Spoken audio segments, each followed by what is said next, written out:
improvising in the key of A on a Fender Jaguar from 1963. This is the real deal, and that was what it said on the advertisement when I bought it from a Mr. Jerry Cochran in Houston, Texas. Jerry's Guitar Boutique. Look him up if you're in the USA. The guy is an honest guitar man, well worth talking to. Anyway, got this from Jerry way back then, and probably paid a little more than $2 grand, $2.5 grand or something like that. That was the buy price when the Australian dollar was at about 80 or 90 cents, can't remember. And then FedEx got stuck into me and charged me a huge amount to ship it. So I don't know what it owes me, but it's a whole lot less than what you'd have to pay for one of these days. What's so good about this guitar? Well, to begin with, it's a genuine 1963 Fender. Not been refinished. It's got a couple of dings down here, but everything else on it functions well.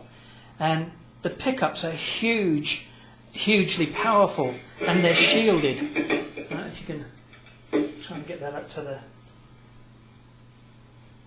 There's shielding around these pickups, so whilst they look like standard Strat pickups or Jazzmaster pickups of the day, they're actually wired to be more powerful and less noisy. This was to be the cream of Leo Fender's crop.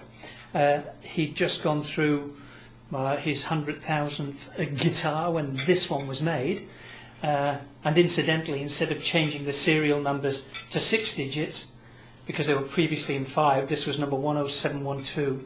However, he put an L in front of it, so this is actually the 110,712th guitar that he built, and this was supposed to replace this, or rather outsell, the Stratocaster and the Jazzmaster. But then a fellow called Jimi Hendrix came along, and that was the end of the Jaguar's dominance. The Stratocaster became, and still is, the guitar. No wonder when you get sounds like it's just chords.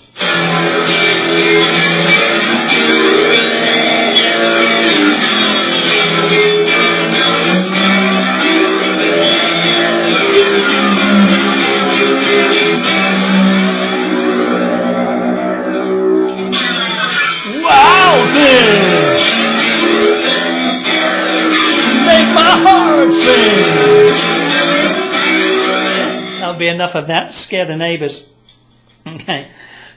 Switching on this guitar through these terrific pickups. Got two distinct banks of switches. The bank, the lower bank, or the furthest away from us, I would call that the lead guitar bank, and it's all very simple. You've got all off, bridge pickup.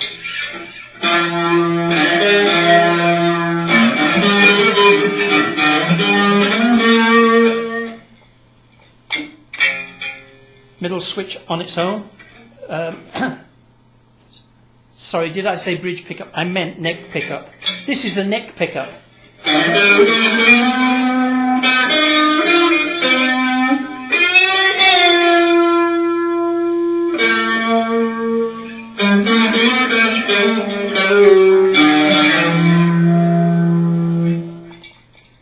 Same thing, same tune if you like, and now with the bridge pickup only, totally different sound. Lots more bite, typical Fender bite.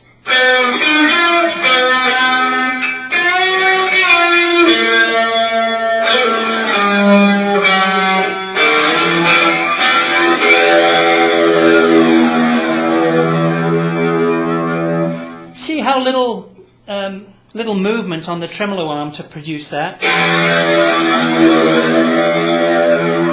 It's the weirdest sort of tremolo setup. You know, forget your Bigsby's and your Floyd Roses. I'm not really quite sure how this damn thing works, but for a retro sound, if you like, it's certainly not a dive bomb or anything like that, but it's very responsive.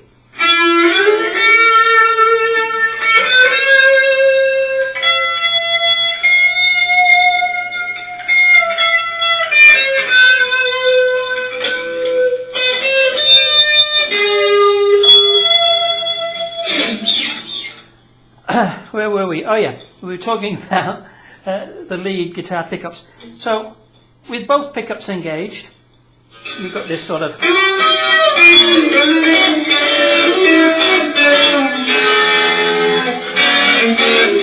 and this one here, whoops, they refer to it as the strangle switch. It seems to mute the sound slightly. Same thing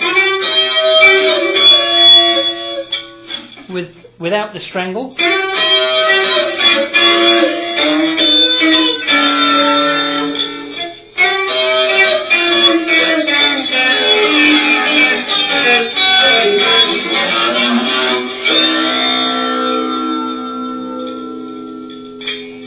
This is probably my favourite position, both switches engaged, without the strangle. The tone control set to maximum treble feed if you can, and volume flat out, and then do everything else from the amplifier. This obviously is running through a box or a pedal with one of my favourite sounds, which I don't even know what it's called. But you know, you get a lot of bang for your buck with Fender in the lower range.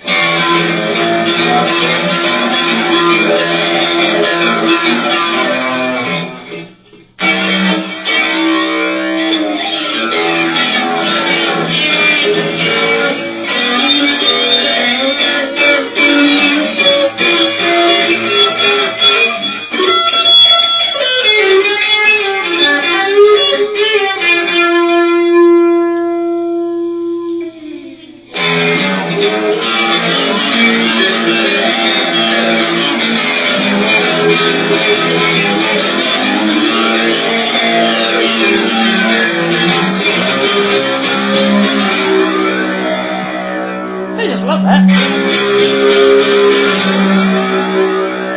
You can get a bit carried away with this thing.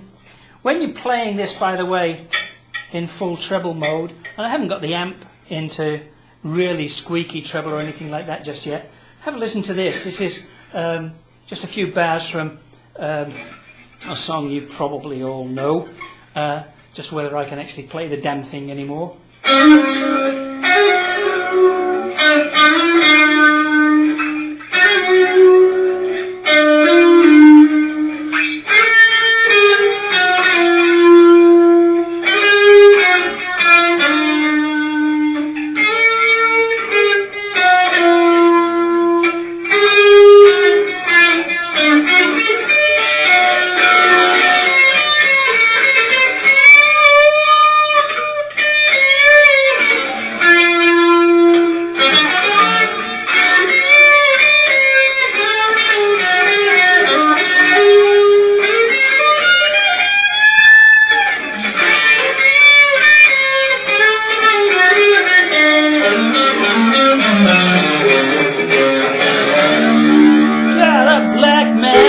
Woman,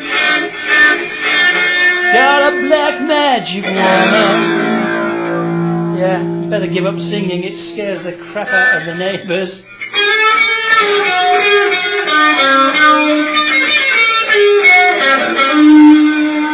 Excellent sound. Anyway, switching from that, we now move this switch up, operates the bridge pickup only, volume and tone. That's it. So if for the minute you're blinding away with some whatever can I think of now?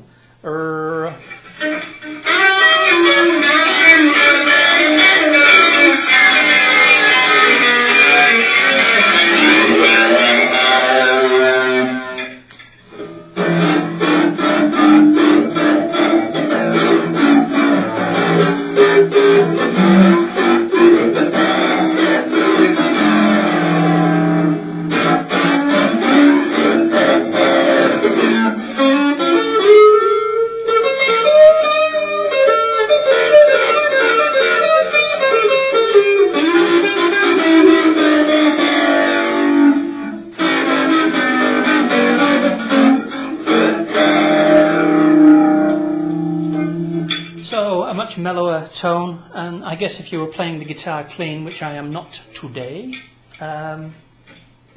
the difference would be even more significant. So what else is there to say about this guitar? I've mentioned the tremolo. I think that's a great tremolo. And the other thing is this guitar is as solid as a rock. It's not overly heavy. I think the body is alder. Not sure about the neck. Rosewood fretboard, of course. And it weighs about 8 pounds or slightly less than 4 kilos in Australian, mate.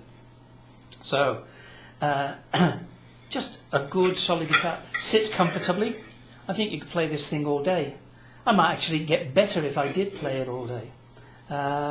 So, there you go. The Fender Jaguar 1963, all original.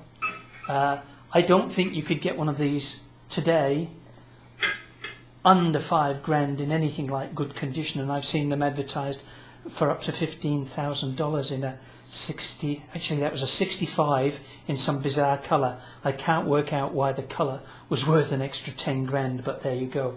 Lovely tone on this.